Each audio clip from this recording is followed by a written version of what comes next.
So today in podcast we have Dr. Anubhav, and we are going to have a very interesting conversation. Welcome Dr. Anubhav on the panel. So sir, we would like to know, the first question is, what inspired you to specialize in hand and brachial plexus surgery? See, when I was a child, I had an interest in geography and things in which little detailing were involved. So, like maps are there. So, I was always reading maps and all. So, when I was doing my MBBS, then my interest came into anatomy and there were diagrams in that. So, initially, when I became a plastic surgeon, I was very much fascinated by hand and brachial plexus because a lot of anatomy was involved. And from the places from where I did, it was considered a very difficult topic. So it challenged me and I got interested in brachial plexus and hand. So this is how I ended up doing more of those cases. I went to a lot of places to train myself and ultimately I ended up doing a lot of hand and brachial plexus cases. So can you describe a little bit about the anatomy and function of the brachial plexus? Okay, see, brachial plexus is a complex network of nerves which starts from our spinal cord, and it starts from C5, C6 root, then C8, T1. All these roots combine and they form three trunks, upper, middle and lower trunks.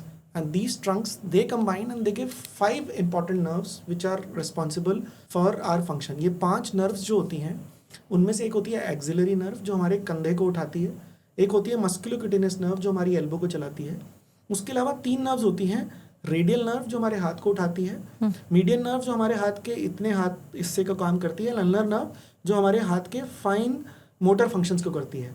तो इस तरह से C5, 6, 7, C8, T1 roots से निकलकर ये nerves बनती हैं जो हमारे हाथ के डिफरेंट फंक्शंस को शोल्डर से लेकर हैंड तक इनको सप्लाई करती हैं. साथ ही साथ यही रूट के जो एरियाज़ हैं उनमें सेंसेशंस आती हैं और कोई टच का या किसी और चीज़ का जो हमें पता चलता है वो इस सेंसेशन से वापस स्पाइनल कॉर्ड के थ्रू इन्हीं रूट से जाता है. Okay. तो ये ब्रेकियल प्लेक्सस की मोटा मोटा एनाटॉमी है.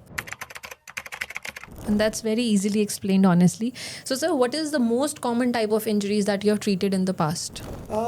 अगर हम ब्रेकियल प्लेक्सस की बात करें तो सबसे कॉमन जो मेरी प्रैक्टिस में मैं देखता हूँ वो होते हैं रोड ट्रैफिक एक्सीडेंट्स. बेसिकली उनमें भी जो लोग गाड़ियों में जा रहे होते हैं उनको ब्रेकियल प्लेक्सस इंजरी नहीं होती.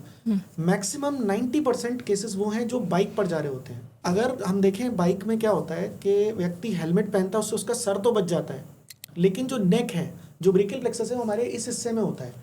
नेक के प्रोटेक्शन के लिए कुछ नहीं है. और अगर हम उसके मैकेनिज्म को समझें, आप देखिए कभी भी बाइक और गाड़ी का एक्सीडेंट होता है तो बाइक ज़ोर से कोलिजन करती है तो जो व्यक्ति है, जो पेशेंट है, वो या तो फ्लाई करके आगे गिरता है या फिर किसी बहुत फोर्स के साथ गिरता है.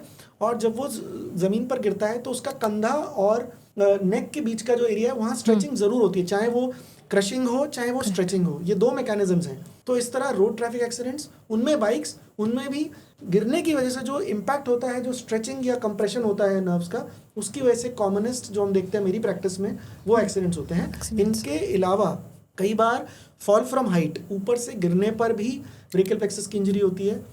और रेयरली हमने देखा है कि बर्थ पैल्सी एक अलग ही टॉपिक है. उसमें छोटे बच्चों को बर्थ के टाइम पर, जब पहले ज़माने में तो फोर्सेप्स और ये डिलीवरीज बहुत होती थी, अब सिजेरियन होने लगा है, बट उसके बावजूद भी अगर बेबी का साइज़ बढ़ा और कभी भी पुल करने की कोशिश करी गई है उसको निकालते वक्त, तो उस टाइम पर ब्रेकियल प्लेक्सस बर्थ पैल्सी भी मेरी प्रैक्टिस में मैं देखता हूँ. So what is the approach on diagnosing the complex brachial plexus cases? देखिए, ब्रेकियल प्लेक्सस को अगर हमें ये डायग्नोज करना है तो उसमें 3 चीज़ें होती हैं. पहली चीज़ होती है क्लिनिकल एग्जामिनेशन और हिस्ट्री. Okay. दूसरी चीज़ होती है इन्वेस्टिगेशंस लाइक इमेजिंग, जिसको हम बोलते हैं MRI, CT स्कैन, जो एक्सरेज जो भी होते हैं. और तीसरी चीज़ होती है इलेक्ट्रो डायग्नोस्टिक स्टडीज़. तो ये 3 पिलर्स हैं जिसके ऊपर हमारी डायग्नोसिस बनी होती है. सबसे पहले क्लिनिकल डायग्नोसिस, क्लिनिकल हिस्ट्री में हम पूछते हैं पेशेंट को कि किस तरह से चोट लगी. तो पेशेंट जो हिस्ट्री देता है उससे हमें काफ़ी क्लूज मिलती हैं कि बाइक से गिरा था, हेलमेट पहना था, नहीं पहना था, किस तरह गिरा था, कोई और फ्रैक्चर हुआ है कि नहीं. ये सारी चीज़ों से हमें आइडिया हो जाता है. तो ये तो हिस्ट्री टेकिंग होगी. फिर हम पेशेंट को खड़ा करके, मैं एक मिरर इमेज की तरह पेशेंट को बोलता हूँ, जैसे मैं क्लिनिकल एग्जामिनेशन करता हूँ तो पेशेंट को बोलता हूँ कि आप मेरे इस अपर लिम्ब को मिरर कीजिए. मैं उसको बोलता हूँ आप हाथ ऊपर उठाइए, आप अपनी एल्बो चलाइए, आप अपने हाथ का मूवमेंट कीजिए. तो पेशेंट जब वो कोशिश करता है जिस इंजर्ड आर्ट से, तो मेरे को दिख जाता है कि क्या क्या कमियां हैं. फिर सेंसेशंस का चेकअप करते हैं. तो ये तो हो गया क्लिनिकल एग्जामिनेशन. अब दूसरी चीज़ जो हम करते हैं वो है इमेजिंग. ब्रेकियल प्लेक्सस में एमआरआई का काफ़ी रोल है। उसमें क्या होता है कि एमआरआई सॉफ्ट टिश्यू के लिए बड़ी अच्छी इन्वेस्टिगेशन है। कभी हड्डियाँ टूटी उसके लिए सीटी स्कैन अच्छी इन्वेस्टिगेशन है। Right. तो एमआरआई ब्रेकियल प्लेक्सस की जो नर्व्स हैं उसको पूरा स्टडी कर लेता है। आजकल हम एमआर न्यूरोग्राफी भी करने लगे हैं, उसमें और अच्छी इन्फॉर्मेशन मिल जाती है। तो एक एमआरआई और एक चेस्ट एक्सरे में हमें पता चल जाता है कि चेस्ट की नर्व्स या फ्रेनिक नर्व को इंजरी है कि नहीं। तो इतना हम इन्वेस्टिगेशन डायग्नोस उससे करते हैं, इमेजिंग से। फिर हम आते हैं लास्ट पिलर पे, जो कि है electromyographic studies and nerve conduction studies. उसमें क्या होता है, हम मसल्स के अंदर सुइयों से करंट डाल के देखते हैं कि उनका कॉन्ट्रैक्शन कैसा है। दूसरा इन एरियाज़ को टच करके हम देखते हैं कि सेंसेशंस कैसी हैं। दूसरा हम करंट यहाँ से डाल के देखते हैं कि मसल कितनी देर बाद ट्विच कर रही है। Okay. इन सारी चीज़ों से हमें पेशेंट के जो मसल्स का स्टेटस है, साथ ही साथ नर्व्स की जो कंडक्शन वेलोसिटी है उसके बारे में पता चल जाता है। इससे हम डायग्नोस कर लेते हैं।